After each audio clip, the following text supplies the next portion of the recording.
មកសូមគោរពនឹងជំរាបសួរបងប្អូនអ្នករៀនភាសាចិនទាំងអស់គ្នា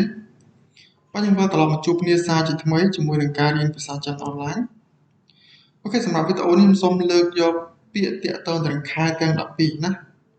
បាទចឹងខែយើងអានថា year យើងអានថាខែបាទចឹងខែទាំង12គឺពួកយើងងាយស្រួលក្នុងការចងចាំមែនតើជាក់ស្ដែងអ្វីដែលសំខាន់ឲ្យតែពួកយើងចេះរាប់លេខជាភាសាចិនពីលេខ1ដល់លេខ2គឺពួកយើងអាចចងចាំខែទាំង12បានយ៉ាងងាយស្រួលអូខេចឹងឥឡូវយើងចងចាំដោយវិធីណាឥឡូវយើងមើលមេរៀនទាំងអស់គ្នាណាបាទចឹងឥឡូវនេះ year យើងប្រែថាខែមករាyear យើងប្រែថាខែកុម្ភៈបាទសានយាយើងប្រើតែខែមិនិនាសឺយាយើងប្រើតែខែមេសាអញ្ចឹងខែឧសភាមិថុនាអីបន្តមកទៀតគឺយើង5យា6យា7យា8យា9យា10យា11យា12យាបាទខែធ្នូអញ្ចឹងងាយស្រួលមែនតើអញ្ចឹងខ្ញុំអត់បន្ថែមទាំងអស់ទេណាឲ្យគ្នាយើងសរសេរឲ្យខ្លួនឯងតែម្ដងទៅដោយសារខ្ញុំទុកកន្លែងខ្លះដើម្បីបន្ថែមពាក្យមួយចំនួនទៀតអូខេចឹងឥឡូវយើងចប់ខែទាំង12ហ្នឹងឥឡូវខ្ញុំមានពាក្យបន្ថែមខ្លះដែរបាទអញ្ចឹងឥឡូវយើងមើលដល់គ្នាបាទ这个月យើងប្រើតែខែនេះ这个月ខែនេះ下个月ខែក្រោយ上个月ខែមុន一个月មួយខែបាទអញ្ចឹងគ្នាយើងប្រយ័ត្នច្រឡំកន្លែងនេះបាទ1个月យើងប្រែថាមួយខែ1月យើងប្រែថាខែមួយណាឬក៏ខែមករាអញ្ចឹងកន្លែងចំនួនខែមួយខែនេះគឺវាមានកអញ្ចឹងបើសិនយើងចង់និយាយពីមួយខែយើងត្រូវតែដាក់ពាក្យកចូលណា1个月បាទនិយាយ1个月花了多少钱បាទតើអ្នកក្នុងមួយខែនឹងចំណាយវាអស់ប្រមាណអញ្ចឹងទៅណាអញ្ចឹងយើងអាចនិយាយ1月បានទេបើសិនយើងនិយាយ1月គឺវាចូលទៅខែមករាវិញណាអញ្ចឹងខុសអូខេអញ្ចឹងយើងមើលឡើងទីទៅចាត់ច្រឡំបាទ1个月មួយខែ2个月2ខែ3个月3ខែ4个月4ខែអូខេអញ្ចឹងយើងថែមប៉ុណ្ណឹងពាក្យណាអញ្ចឹងយើងពីច្រើនយើងចេះតែប៉ុណ្ណឹងគឺយើងអាចប្រើប្រាស់វាបានហើយអូខេអញ្ចឹងឥឡូវយើងមុននឹងបញ្ចប់វីដេអូនេះយើងចូលទៅមើលបាទប្រយោគឧទាហរណ៍ខ្លះអូខេ我要992年4月15号出生我要992年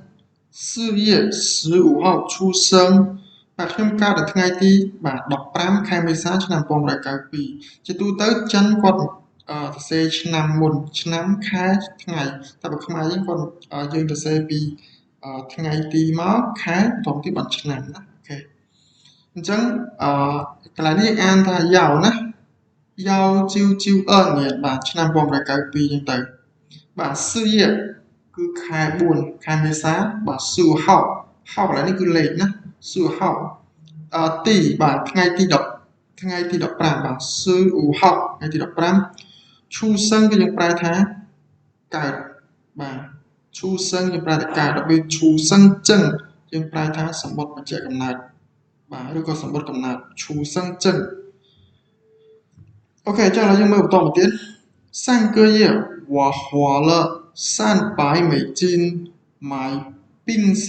បាទ3个月我花了300美金买冰箱បាទខែមុនខ្ញុំចំណាយលុយអស់$300ទិញទូទឹកកកមួយគ្រឿងបាទអញ្ចឹង3个月បាទខែមុន3个月ខែមុន我ខ្ញុំហួរកន្លែងនេះយើងប្រែថាចំណាយបាទហួរលគឺចំណាយអស់បាទ300美金បាទ美金គឺដុល្លារបាទគឺអស់$300ម៉ាយយើងប្រែថាទិញពីងសៀងបាទទូទឹកកក买冰箱គឺទូទឹកកកបាទអញ្ចឹងយើងប្រែជារួមមក3个月我花了300美金买冰箱បាទខែមុនខ្ញុំចំណាយលុយអស់$300ទិញទូទឹកកកមួយគ្រឿងអូខេអញ្ចឹងយើងមើលបន្តមកទៀតបាទកន្លែងនេះខ្ញុំចង់សម្ដៅទៅលើ3个月ហើយកន្លែងនេះចង់សម្ដៅទៅលើ4月 và dùng thao và dùng mưa tới đặt đi khi ok chẳng bắt đầu một tiết下个月我朋友要回中国了và 下个月我朋友要回中国了បាទយើងប្រែថាខែក្រោយមិត្តភ័ក្តិរបស់ខ្ញុំត្រូវត្រឡប់ទៅប្រទេសចិនវិញហើយបាទអញ្ចឹង下个月យើងប្រែថាខែក្រោយបាទ我朋友